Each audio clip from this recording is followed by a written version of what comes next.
All right, so I was asked basically what it would take to get started building bucktails, and that's a loaded question.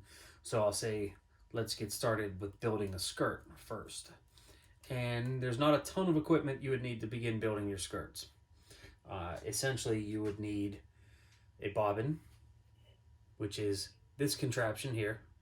This particular one is a good one, maybe 15, 20 bucks. The cheapies are, I don't know, probably $5, $10. But this one has a tension screw, so you can keep the amount of tension on it that you want. There are other ones like this. This is a cheapie where you essentially just hook the threading onto there, and you put it through the hole, and you have no control of the tension and whatnot, which I did for forever, and works just fine. You learn how to do it.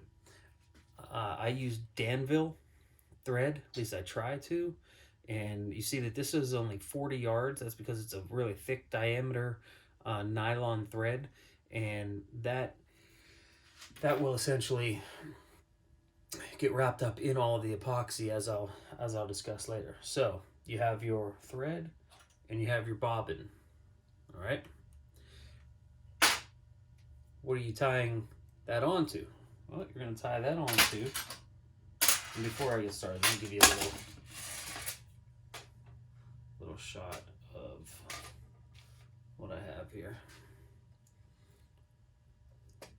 Super glue, thread, coils, roach clips, hard head, flash. I'll get to the flash.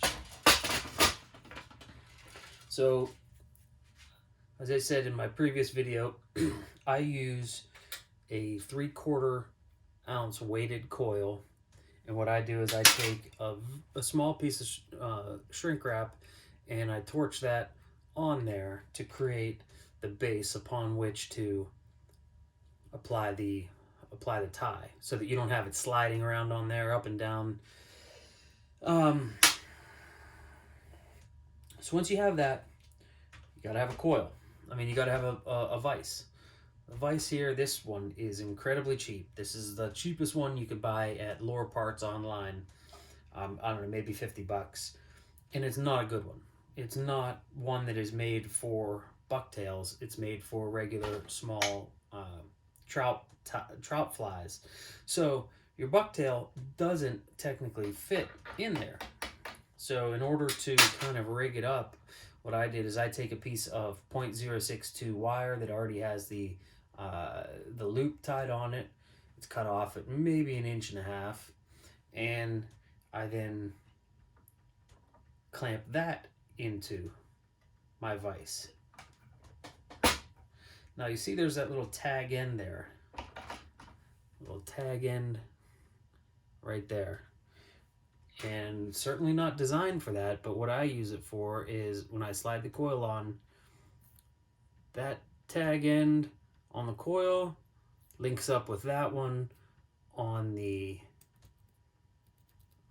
tie, or on the base there, and it stops it from spinning. Therefore, you can get a tight tie on it. Again, not the preferred way of doing things, but it's how I do it and just kind of got used to it. So lastly, what are you going to tie onto this? Using your thread.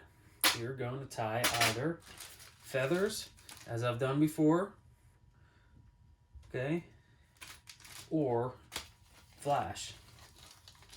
Now flash, I only use one type of flash, and that is Magnum Flashaboo. It is the thickest. I find it to be the best quality, but easiest to work with. It doesn't stick to itself, and I get one of these packages is about $5.50, maybe $6. Out of this, you get 2 bucktails. Well, you get 2 ties, not 2 bucktails. So you cut this in half, and I'll do a tutorial on how to tie flash down the road. But you cut that in half, and essentially this portion is one tie, like this. Now that's 2 separate colors in there, but that is the equivalent of half of that. So you can see if you want to begin to really have some, I guess, options and to have some inventory, you're gonna have to buy a whole mess of Flashabou. So I got a bunch here. This is about half of what my original order was because I have built now, I don't know, probably, I don't know what's in there, maybe 70, 60, 70 skirts in all different colors and combinations. So essentially, if you wanted to start building bucktails, you would need bobbin, thread, coils, super glue. Don't ever forget the super glue. And again, you would need the hard head clear, which is an epoxy that you put on there, and that's what you tie the thread down into. And I'll give some more detail on that down the road. But essentially, if you were going to start tying your ties, that's what you would need. I also include roach clips in here, and I don't know what the heck they're really called, but they're roach clips, so that's what they are.